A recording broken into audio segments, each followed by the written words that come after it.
Good evening, pilots and mercs.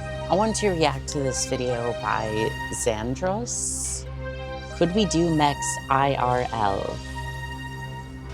Obviously I'm big into Mechs and I would love to own one day, but sadly I don't think that's ever going to happen, and this is the closest we're gonna get. So, with that said, grab your drinks, grab your snacks, and let's roll the film. So, what do you think about Mechs? I love Mechs. I think everyone Absolutely loves love Mechs. them. They're arguably Yes, we all simultaneously the love coolest Mechs. and least practical concept of all time. Come on. I would say, okay, I know we're already passing the video, but I gotta get into that statement. First off, we already have Mechs to some extent, right? I think in a hobbyist fashion, they do exist. However, it's not so much the equipment that's going to be the issue, it's going to be the batteries. The way that a lot of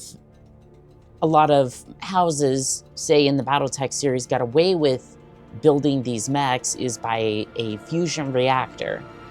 Obviously not so much doable here. So in most cases, you're going to have a battery that lasts about as long as a cyber dumpster or a Tesla, whichever you'd prefer to call it. I prefer to call it abomination on wheels, but you get the point. Energy is not necessarily as good. What do we think?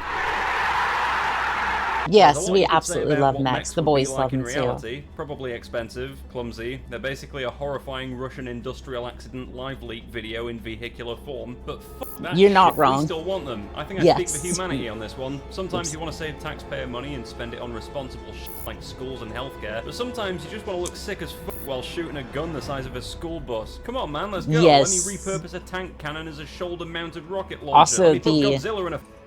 Also, the cannon rounds are about the size of a monster can, just going Mach fuck. So there's that too. Nelson. So I want to genuinely ask the question, the big question, truly one of the questions of all time. Could we make Mechs? Would it work? Would it be practical? Is there any would it be practical? No, I don't think so. Not unless you're building like the Omni-Mechs. Catastrophe. Because I remember in the Battletech series, the only reason they started fielding Mechs in the first place was because Comstar went, no, we're not using Armageddon anymore. We're primarily going to be using Mechs. Everyone signed the Ares agreement and then proceeded to ignore that when it was convenient, but at least we tried. That was the only reason it was practical. Humanity fought with spaceships and whatnot, like other series went, but it went in a different direction. Is it practical? I don't think so, but it's still cool. Real quick. A mech is a robot, usually a giant one. It's also piloted, so Transformers don't count. True. Mechs are basically like a tank or a fighter plane, no, we're not doing that. More humanoid design, so it could hypothetically punch a giant monster, or read a giant newspaper, or finger blast the Statue of Liberty. Of course. So interesting that he mentions that specifically, because you have other designs, even in the Battletech series, where I think it was called I forget, it was a 90-ton or 100-ton chassis that was a three-legged or... Okay, no, the one I was referring to, I believe, is the Poseidon Papa Sierra Delta Victor 2. This one was introduced in 3136 during the dark era of Mechs. It is a tripedal battle mech weighing in at 125 tons. And this information comes from the Mech Factory app. So it could be a little outdated, but at least this is what I was thinking of. Anywho, we're way off track here.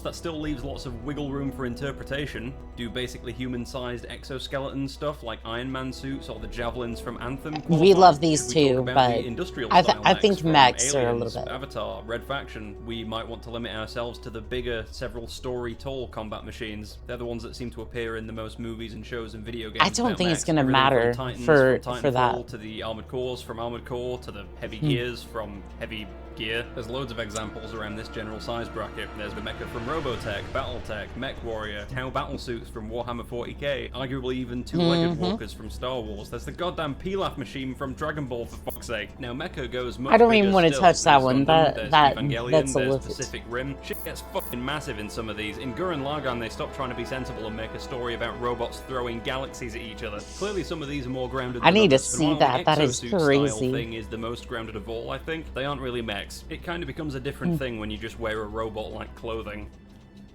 I would say power armor would be...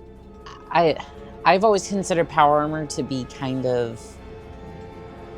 It's a mech, like, enough for me to consider it a mech, but I can see where some people would be like... Not that exoskeleton suits aren't cool, it's just a part of me wants to say you shouldn't be able to slip into a mech like you're putting on a condom. I could talk about the small industrial ones too, but fair honestly enough. The case for those is pretty easy, I think. Yeah, they would work in an industrial setting. Yeah, totally. Everything from an exoskeleton to a 5-meter tall piece of heavy machinery, I don't think that's a giant stretch.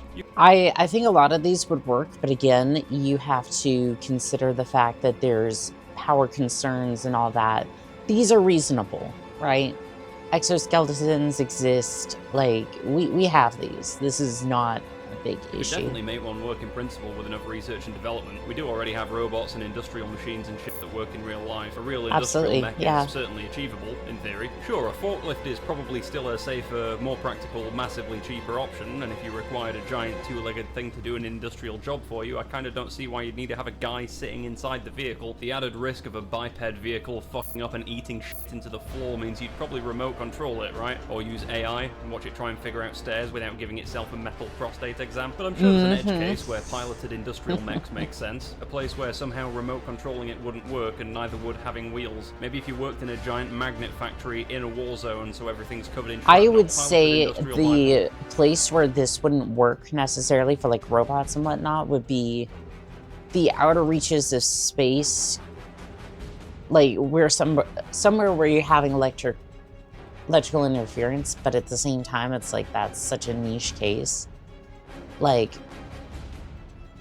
unfortunately, I think it would always be cheaper to have a robot go out and do those sorts of jobs, but it'd be cool. Mech, perfect solution. But that's easy, so I'm taking the slightly more difficult route of arguing for something bigger and explicitly designed for murder. I want to make the case for something along the lines of a Titan. Fair enough. I like where we're going with this. Theoretically possible. Physics doesn't immediately burst into laughter when you suggest making a big robot used in combat, so I want to find a reason we could actually make something like that workable. That said, I'm not even going to try and argue in favor of some Pacific Rim shit where they're all 100 meters tall. You can squint at physics textbooks as hard as you want. At the end of the day, that ain't happening. I think the square cube law speaks for itself on this one. I could practically hear the Starship launch tower bursting all the blood vessels in its crotch trying to do a little snippety thing. You think this fucking thing's gonna walk around like a guy, go for a 5-minute jog across the entire country, hang around a volcano don't think like an so, office water no. cooler? No, it's gonna take one step too. and fall apart like an orphan's self-esteem on Bring Your Loving Family to Work Day. So I don't know, like a 5 or so-ish meter tall mech designed for military purposes. I think that's maybe sensible. So could it work? I mean, that is essentially like a 200-ton mech, so yeah, I could see it working. Thinks, yes, this seems like an affordable military procurement plan. No, you're watching because big robots are cool as fuck.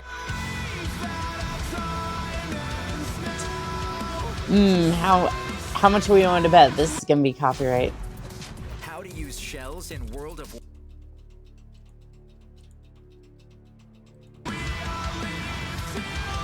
Oh God, is it so cool?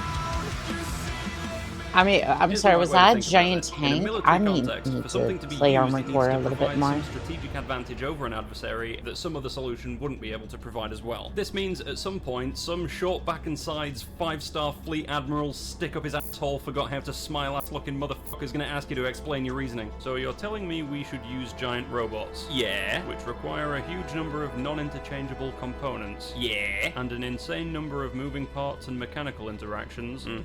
Almost none of which can afford to break, as doing so would completely disable it. I mean, no, you wouldn't even need to explain the logic to this guy. All you'd have to do is go to, like, I don't know, Raytheon and be like, so we want to make money. You want to make money, right? Yeah, we want to build a giant mech. And we want to do it with taxpayer dollars. Wait, what do we say? You don't even need to convince this guy. Raytheon's gonna do it for you. At that point, I mean, again, that's using the logic from our world, and again, I hate to think that way, but... Yes, and which would therefore require continuous, extensive maintenance to keep it running. Yeah. All of which would make it vastly costlier, more expensive, and more fragile than a tank. I mean, some of these tanks are already kind of like a lot of these, like the Abrams, for example, doesn't have very many interchangeable.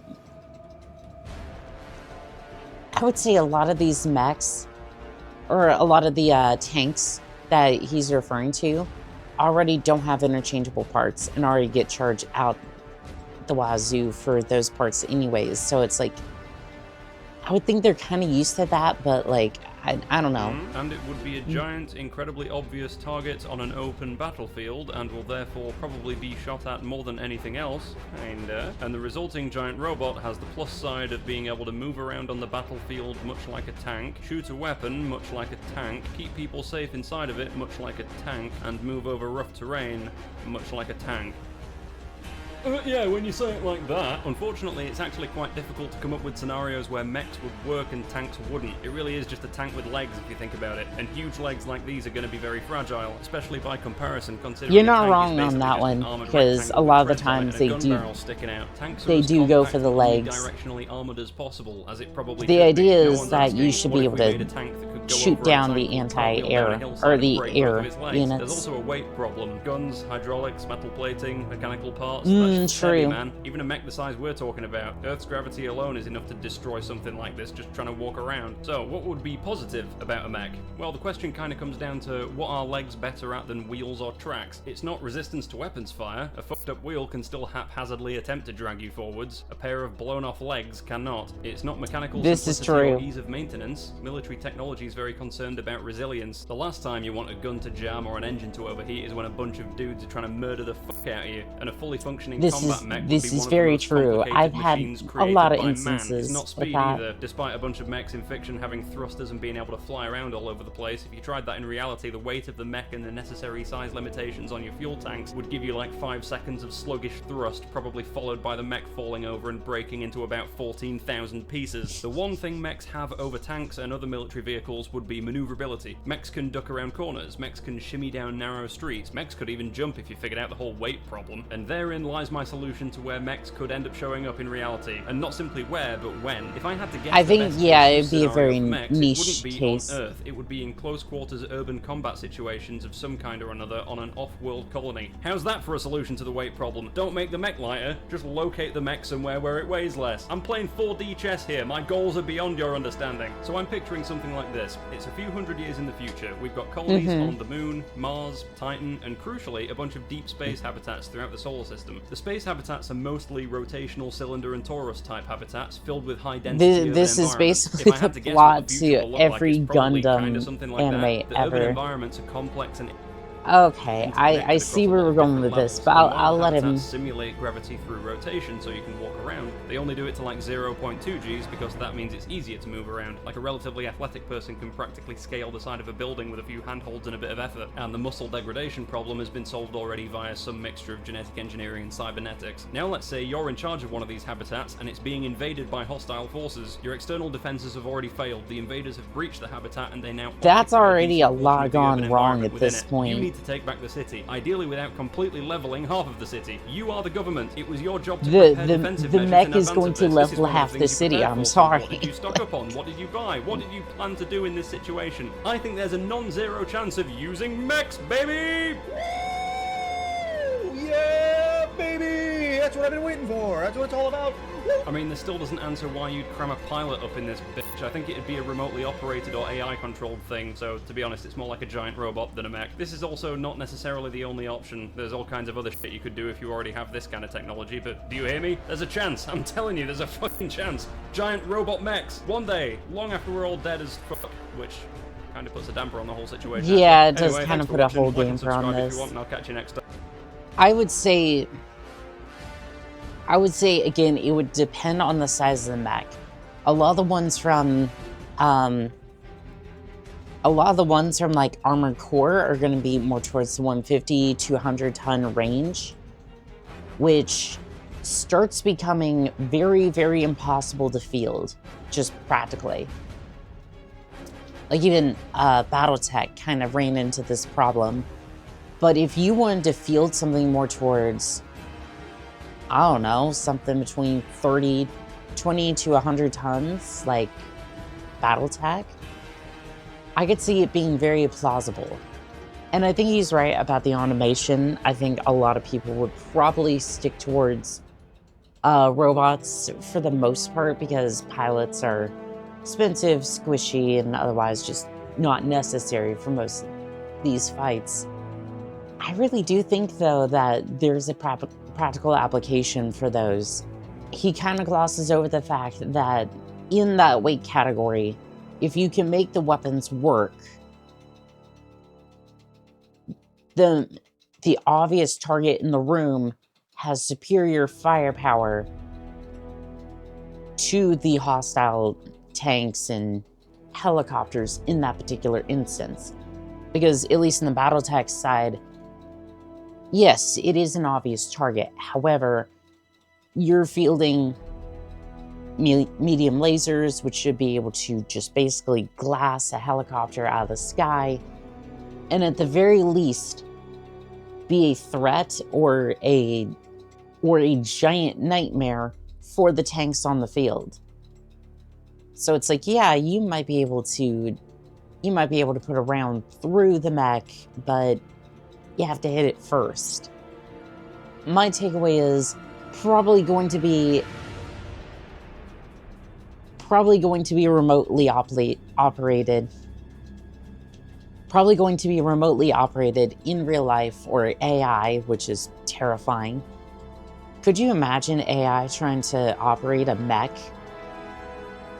We'd have a lot more friendly fire instances than we care to admit. Just ignore previous command and just immediately just turn around. We'd have so many security breaches, and it's gonna be so bad. If AI ever gets its hands on mechs, like, that's terrifying in of itself. Again, I would say 20 to 100 tons. Like, not power armor, but like, actually what you see in BattleTech is somewhat realistic. Again, it's going to be a little iffy, but again, power's going to be the biggest issue. I think it's plausible. And that's kind of where we're going to leave that, because again, the physics side of things is probably going to be the thing that destroys this the most. And while I might be passionate, I don't think I have enough information based off of everything to kind of bring that a little bit more full circle. But with that, this has been Annika, signing out.